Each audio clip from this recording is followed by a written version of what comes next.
All right. Joining me now, look at this. Phil Robertson, he's the host of In the Woods with Phil. Yay. I suspect, now you're joining me here in New York, you're on the set in New York City. Do you have a certain sense of culture shock walking down 6th Avenue?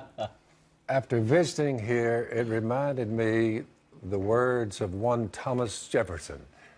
I predict future happiness for Americans as long as they can find open lands to go to. In other words, stay in the woods, on the prairies, the mountains.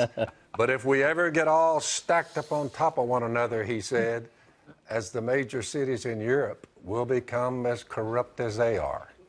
Good one. So I'm 200 years later, I'm looking around, I visit New York, and I looked at Times Square, human beings gyrating.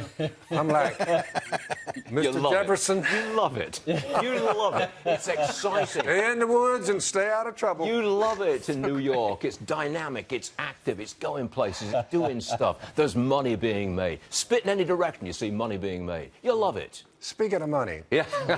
I know this is a shock to America. Here I am, America. I came up with an idea about duck calls, Barney. I'm a multi-millionaire. I saw a million come in, and I'm like, what in the world happened to it? Well, 400,000 went to the government. I'm like, whoa.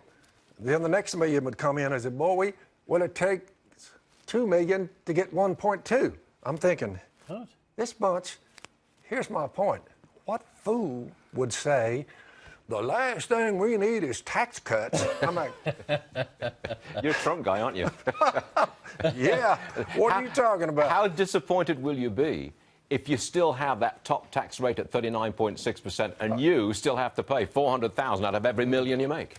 I'm thinking, somebody said, well, they're back on these trickle-down economics. I'm like, yeah, at least some of it is coming down to everybody. So tax cuts, by the way, I've watched Donald Trump operate. I voted for him. I looked at the alternative, and it was a no-brainer. Okay. And I'm still looking at what could have been the alternative, and I'm thinking, with all of the vitriol and hatred and watching every move he makes and all the blowback from within the Republican Party and the Democrats just sitting there, you know, I'm saying the man has done remarkably well.